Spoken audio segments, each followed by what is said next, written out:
हिमाचल प्रदेश के मुख्यमंत्री सुखविंदर सिंह सुक्खू ने जो जीत मिली है कांग्रेस के कैंडिडेट को, खासकर उनकी पत्नी को भी, तो इस जीत को जनता और अपने कार्यकर्ताओं को समर्पित कर रहे हैं। क्या कुछ कहना है मुख्यमंत्री सुक्खू का, सुनवाते हैं।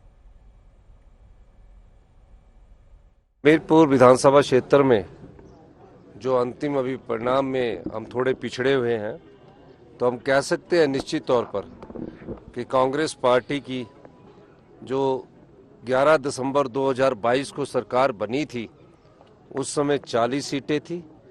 वो 40 की 40 सीटें अभी कांग्रेस के पक्ष में आई है और मैं दावे के साथ कह सकता हूं ये जनता की जीत है। भगवान के आशीर्वाद से, देवी देवताओं के आशीर्वाद से, जिस प्रकार का राजनीतिक षड्यंत्र जनता की सरकार को गिराने के लिए किया गया, 16 महीने से हमने जनता के हित में कार्य किए और जिस प्रकार की राजनीतिक षड्यंत्र का जवाब हिमाचल की जनता ने दिया है वो आपके सामने है। तो देखिए, हिमाचल प्रदेश के देहरा से सीएम सुक्खू की पत्नी ने चुनाव जीत लिया है और नतीजों के बाद मुख्यमंत्री की बेटियों ने क्या कहा, आपको सुनाते हैं। बहुत खुश है, बहुत ज़्यादा खुश है। देहरा के लोगों के लिए को बहुत ज़्यादा थैंक यू बोलना चाहेंगे अपनी तरफ से कि उन्होंने मेरी माता जी पे ये भरोसा रखा है अपना, और बहुत खुश है। हाँ जी, देहरा ने हमारे लिए क्या बोलते मम्मा को इतनी उससे जिताया है और आगे भी देहरा के लोगों पे हमें पूरा विश्वास है वो हमें जिताएंगे आगे, तो बहुत खुशी बात है। जीत का श्रेय तो सारे कांग्रेस वर्कर्स, मम्मा पापा, सबकी, सारे देहरा के लोगों के लिए है। सब बहुत खुशी की बात है, उन्हें हम इतने उससे जिताया है। बस हमारे संवाददाता जुड़े हुए हैं। असीम, चलिए आपने जालंधर की जानकारी दे दी, लेकिन हिमाचल प्रदेश को लेकर जरा जानकारी दीजिए कि 3 विधानसभा सीटों को लेकर उपचुनाव होते हैं। 2 पर कांग्रेस के प्रत्याशी जीत दर्ज करते हैं जबकि 1 पर बीजेपी। तो ये कांग्रेस के लिए किस तरह से देखा जा रहा है, क्योंकि सत्ता में भी वो है, और लेकिन बीजेपी ने 1 सीट यहां से जीती है। लोकसभा में अच्छा प्रदर्शन हुआ था। देखिए, मैं आपको बता दूं कि हिमाचल प्रदेश में भी कांग्रेस के लिए अच्छी खबर है, क्योंकि डेफिनेटली उनकी सरकार है। 3 विधानसभा से वो 2 जीते और देहरा में मुख्यमंत्री की जो बीवी हैं वो जीत गई। और देहरा सीट मुझे लगता है पहली बार जीते हैं जब से ये कार्विन हुई थी। ये सीट पहली बार मुझे लगता है कांग्रेस जीती है। तो ये बड़ा बूस्ट है कांग्रेस के लिए, क्योंकि हमने देखा पिछले जब राज्यसभा सीट भी थी तब भी बड़ी उठक बैठक हुई, वहां पे बीजेपी ने किस तरह इनरोड्स किए। उसके बाद हमने देखा हेलीकॉप्टर्स में लाया गया एमएलए को, काफी कुछ हुआ इंडिपेंडेंट कैंडिडेट्स को। और ये 3 इंडिपेंडेंट्स जो थे वो तीनों इंडिपेंडेंट कैंडिडेट्स एमएलएस थे, लेकिन उन्होंने रिजाइन करके बीजेपी ज्वाइन की, फिर लड़े। लेकिन आप देखेंगे 2 उनमें से जो है वहां मतलब 2 एक ही जीत पाए और 2 सीटें कांग्रेस जीती। ये बड़ा अब सुक्खू अपने आप को और सीमेंटेड महसूस कर रहे होंगे हिमाचल प्रदेश की पॉलिटिक्स में, और नंबर गेम तो उनके पास है ही। तो मुझे लगता है कि कांग्रेस के लिए हिमाचल से बहुत अच्छी खबर है ये। असीम, आपका शुक्रिया इस खबर पर जानकारी देने के लिए। आगे बढ़ते हैं, पश्चिम बंगाल की बात करेंगे।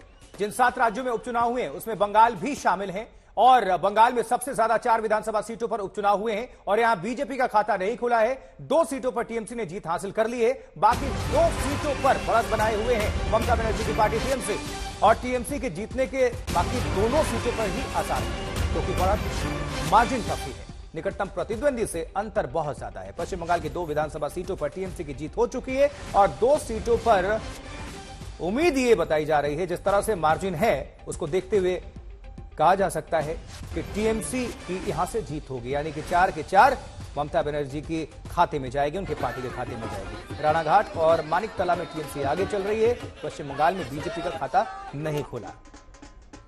और ये जो तस्वीर दिखा रहे हैं ये पंजाब की है। आम आदमी पार्टी के जो कार्यकर्ता हैं उत्साहित हैं। चलिए अब जरा सिलसिलेवार तरीके से आप बगल में ग्राफिक्स भी देख सकते हैं। 7 राज्य थे, ये 13 सीटों का घमासान था जिस पर उपचुनाव हुए। पश्चिम बंगाल में 4 की 4 सीटें जो है वही पश्चिम बंगाल में टीएमसी लीड करती हुई। 2 पर तो जीत दर्ज कर चुकी है ममता बनर्जी की पार्टी और 2 पर काउंटिंग चल रहा है और उसमें बढ़त बनाए हुए टीएमसी। राणाघाट दक्षिण एम अधिकारी टीएमसी जीत चुके हैं। सूर्याग्नि राव कोलकाता पश्चिम बंगाल से हमारे संवाददाता जुड़े हुए हैं। सूर्याग्नि, रिजल्ट 2 सीटों पर अभी बाकी है लेकिन 2 के क्लियर हो चुके हैं, किस तरह से देखा जा रहा है इसको और बीजेपी के लिए कितना यह झटका है? आशुतोष, चारों के जितने भी काउंटिंग थी वो खत्म हो चुकी है और चारों में ही तृणमूल कांग्रेस जीत चुकी है। ये सबसे बड़ा डेवलपमेंट है। और तृणमूल, जैसे हम सुबह से बता रहे थे कि मानिकतला ही एकमात्र सीट थी जो 2021 में तृणमूल असेंबली में जीत पाई, लेकिन ये जो बाकी के 3 सीटें थी, रानाघाट, दक्षिण, बागदा और रायगंज, यहाँ पे बीजेपी ने जीत हासिल की थी। लेकिन इस बार बाई इलेक्शन में ये 3 सीट भी तृणमूल कांग्रेस ने अपने खाते में कर ली है। इसमें इंटरेस्टिंग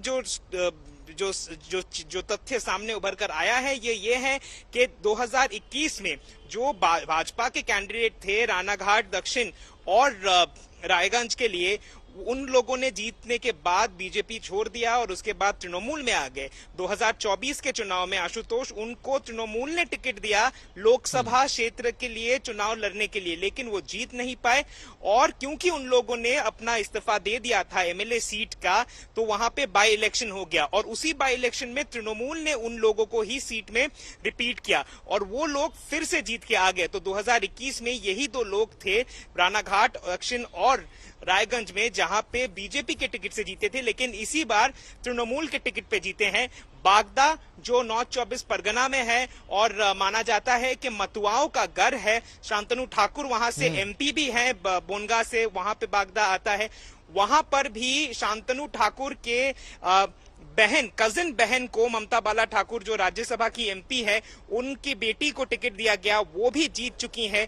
और कोलकाता के मानिकतला में भी जो सीट बहुत सालों से कांग्रेस और तृणमूल कांग्रेस के हेवीवेट नेता साधन पांडे जो मंत्री भी रह चुके थे, उनको वो सीट उनकी हुआ करती थी, वो उस सीट से उनकी पत्नी को कंटेस्ट करवाया गया और वो भी उस सीट को जीत चुकी हैं। चारों के चारों सीट पर तृणमूल ने अपना जो कब्जा है वो जमा लिया है। आशुतोष, 215 उनका ऑफिशियल फिगर था कुछ देर पहले तक पश्चिम बंगाल की असेंबली में, लेकिन अब से वो 219 सीटें है फिलहाल तृणमूल कांग्रेस के लिए। ममता बनर्जी और टीएमसी तो उनके कार्यकर्ता काफी उत्साहित होंगे और भारतीय जनता पार्टी के जो कार्यकर्ता निश्चित तौर पर निराश होंगे, क्योंकि लोकसभा में भी कुछ खास प्रदर्शन नहीं किया था बीजेपी ने वहां से, और टीएमसी का प्रदर्शन दीदी ने अपना दबदबा कायम किया था। सुराग ने आपका बहुत बहुत शुक्रिया इस खबर पर जानकारी पहुंचाने के लिए। देखिए, 3 राज्य अभी और हैं जिसमें बिहार, मध्य प्रदेश और तमिलनाडु, यहां भी बीजेपी को झटका लगा है, खाता नहीं खुला है। बिहार की रुपौली सीट पर तो आरजेडी और जेडीयू दोनों के उम्मीदवार पीछे हैं।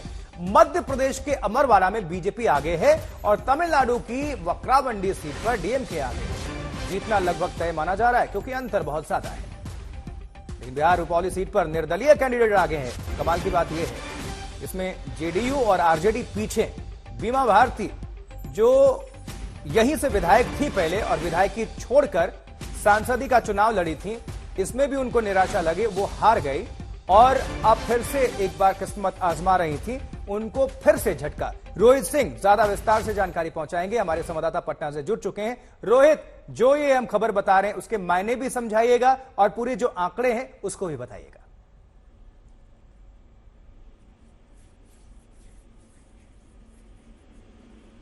रोहित सुन पा रहे हैं आप? चलिए हम दोबारा कनेक्ट करेंगे रोहित को, लेकिन झटका है ये आरजेडी के लिए भी और जेडीयू के लिए भी।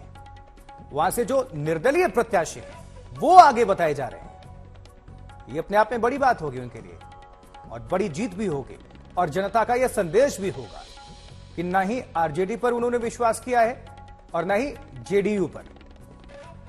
बीमा भारती यहां से पीछे चल रही हैं। रोहित हमारे सहयोगी जुड़ चुके हैं। रोहित, ये जो खबर बता रहे हैं उसको विस्तार दीजिए।